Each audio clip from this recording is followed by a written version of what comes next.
From MrBeast Feastables to Alix Earle's beauty empire, the biggest brands right now didn't start in the boardroom, they started in the bedroom with some ring lights and an iPhone 16 Pro. So in today's video, we are talking about how did that happen? How did that brands became so big? And what can you do as a small business to actually do something similar? And of course, I don't want to sugarcoat anything. You are not Logan Paul and have like millions of followers, and you won't have that in the next couple of months probably. But there are ways that you can become a brand and work on a brand to stick with the audience and build a relationship with them. And we will try to figure that out for you today, that you can do it with your small brand, with your small business, and make some more money in the next couple of months. This video is really important right now, especially when it comes to the season of December and January, where we have lots of sale coming up. You will feel left out a lot probably in the next couple of weeks, so you can start right now and you can be the winner next year. Save this video, come back here next year and tell me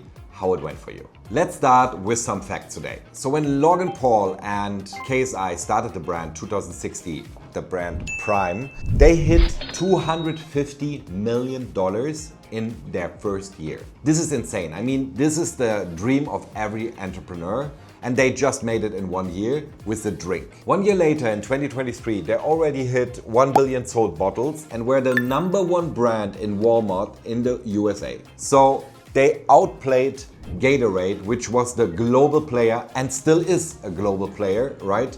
But on one of the biggest supermarkets in the US, Walmart, they just outplayed them. And this is almost impossible for any brand out there. And it's possible for them because they were already a brand. They were a personal brand or are a personal brand. And they were able to get people hooked right away. And I mean, you probably know that from some celebrities which say that often in their interviews or some stuff. People come to them and talk to them as they would know them already. Hey bro, can we make a picture or something else?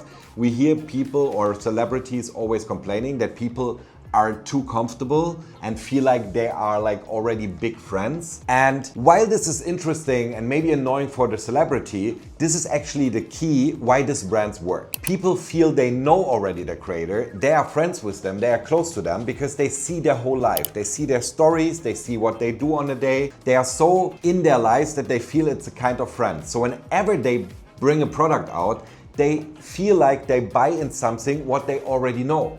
And that makes the product very fast, very, very successful. The same is with MrBeast. MrBeast is the biggest creator on YouTube, one of the biggest creators in the world, and he brought out this chocolate bar, Feastables. And with this chocolate bar, he really scratched on the big mountain, which is Hershey's. Hershey's is huge. I mean, in 2022, they pulled $10.4 billion in sales of chocolate. There's one player coming in and taking a big piece of cake within the first year already and growing.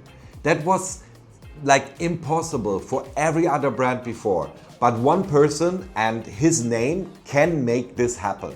And it's happening because he can bring this product in his videos with hundreds of millions of views and can bring the product directly to the customer, in front of the customer, where they enjoy already the videos and the stuff and can just say, hey, if you like what I'm doing, then do me a favor, buy one of my chocolate bars, try it out. It's really yummy, it's good chocolate, and people buy it. And this is how marketing works today. So when it comes to the psychology behind it, as I said before, we have a personal narrative. We have a personal relationship and we have organic loyalty. So people feel that they are organically connected already with this influencer, with this person. And they don't buy just a product, they buy into a cause, supporting their hero, supporting their friend, supporting the person they are following and knowing everything about anyway.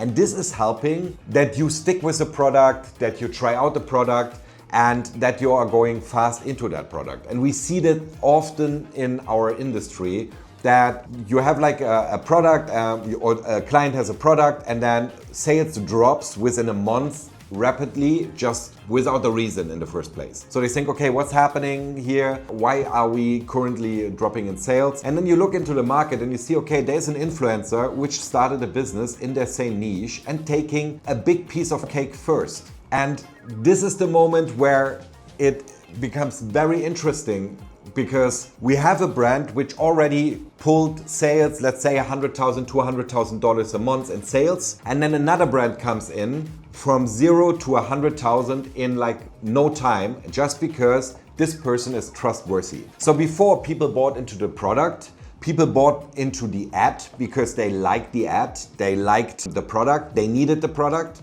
or felt they need the product.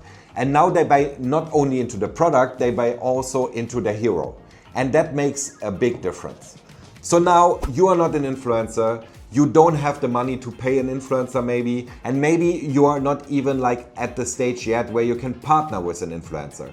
And that is problematic as an example for you personally to make sense out of this video, right? So let's break it down if you are not an influencer and not a brand. And I brought you 2 examples. The first example is a brand we currently open ourselves. So the brand is a fashion tech app called Beyond Label. We'll launch in January next year. This brand has nothing, not a website, not a social media channel yet, nothing. But we built for this brand specifically an influencer. So we took the founder a year ago and started from 0 followers on all platforms just to promote this single product we will launch 1 year later. And we made it that this influencer has now millions of views per week. This person has 35,000 followers on TikTok, 20,000 followers on Instagram, one of the biggest influencers in the fashion space, in the space where she's living right now. And we made it happen that at the point when we dropped the launch, we have a trusted community where we talk about fashion, which is already the niche, and where we can launch the product much more easy than it would be without any noise, without any support, without any people they know already. So this was one example. So if you are in the space and you try to launch a product, or you are in the baby steps, start building a brand about it. Start a personal brand. Talk about how you actually built the product, or what are you struggling with? What's your daily routine? So in the morning you bring the kids to school, then you go back to the office, you work on your spreadsheets, then you go in quality control of the product, then you have like the products coming in the warehouse. Film every step, tell people what it is about. And at the start there will be 2 people, 3 people, and that's totally normal.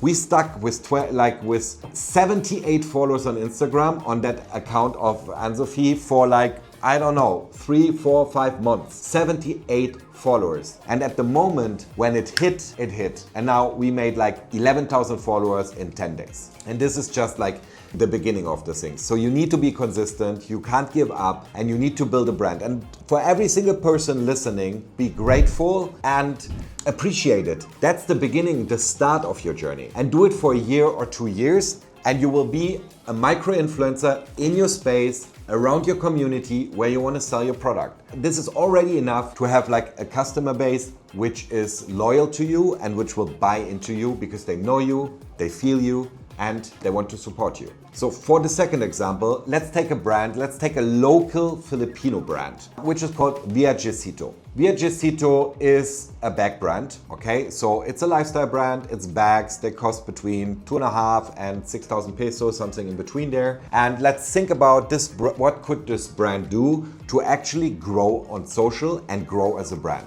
So 2 ways. First way, building the brand. Second way, building an influencer for that brand. So if the founders would be open to make content how they built the brand and how they are like struggling with growing, or how they enjoying life while growing, whatever it is for this brand, they could go and build their journey on the side. That's helping the brand itself. But obviously, as a brand which is already selling, it is not the end goal. So this would be only one way. The second way would be building the brand itself and building content pillars for that brand. So when I would start, like for any brand, and we start now with Viajecito here as an example. So if we start with a content piece, we would only start with setting a goal of posting twice a day, in the morning and in the evening. And we would have 3 content pillars. SEO content pillar, educational content pillar, And the third content pillar is entertaining content. So break it down to the 3 parts and let's talk about every single part. SEO content. So SEO content stands for search engine optimization, blah, blah, blah. You are bored already because you have heard this million of times, but let's dive in and really understand that. And please bear with me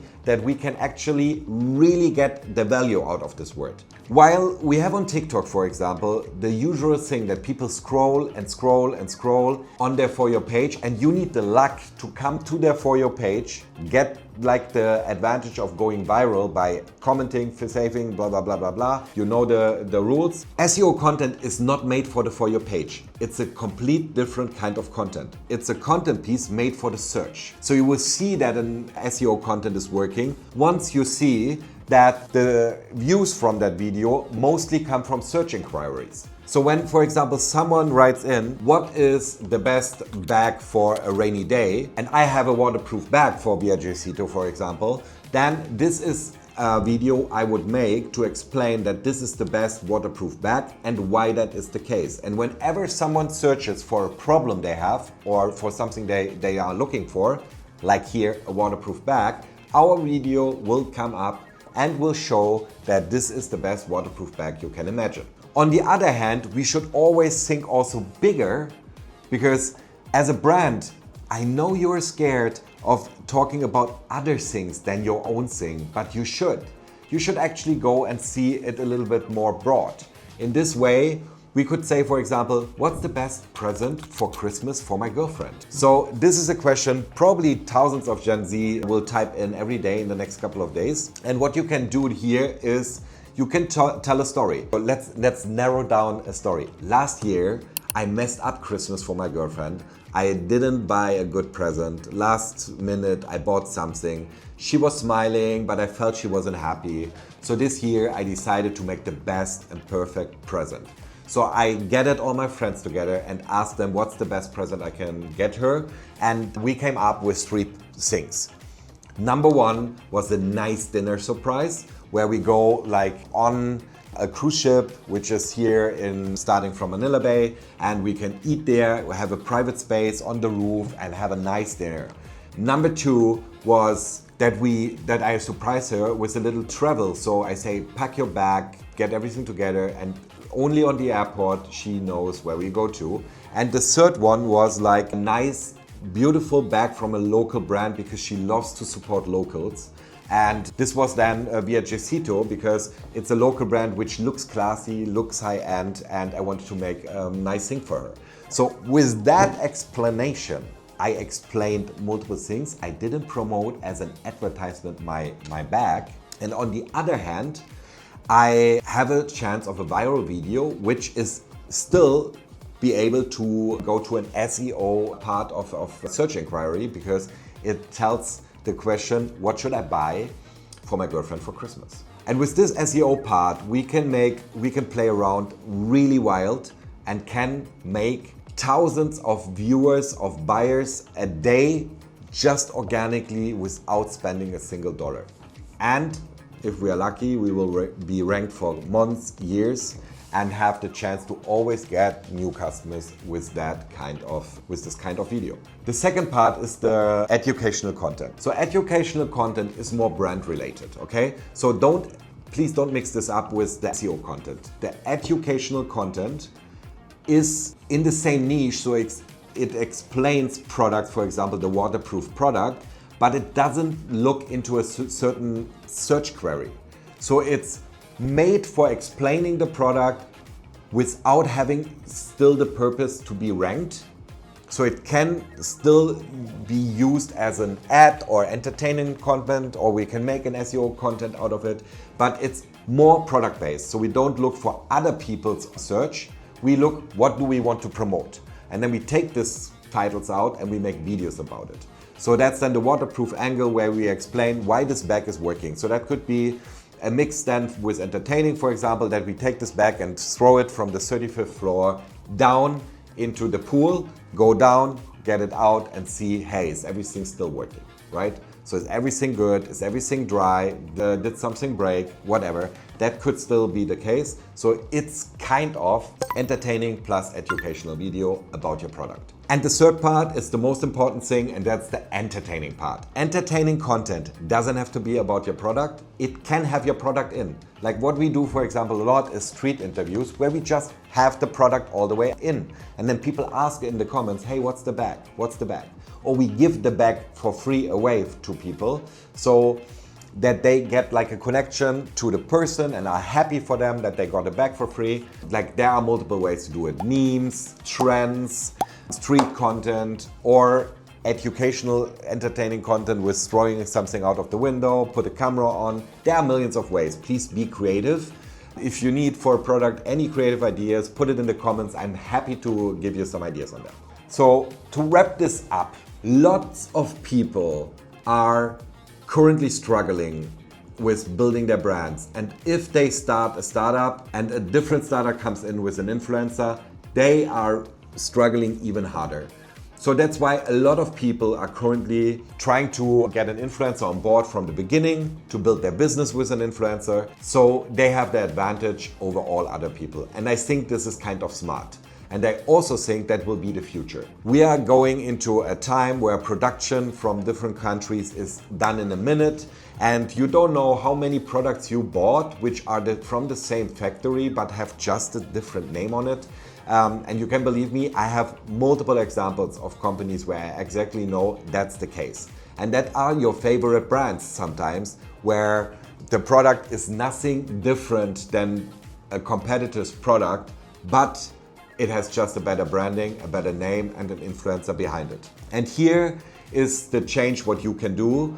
You can build your own influencer brand, like with yourself, you can partner with someone, or you can build your brand properly by giving people a face, multiple faces out of your company, that they can recognize you, that they feel they buy something from a person they really like or from a brand they really trust. So at the end, you don't need $1 million to make marketing work. So you need consistency and you need a proper structure. So what is good to do in your case is get a video editor, get a social media manager, and start creating content daily for the brand. Make your 3 content pillars: SEO, go to sites like Answer the Public or Google or even TikTok and search it inside. TikTok Creator Search Insight is also a great tool. Yeah.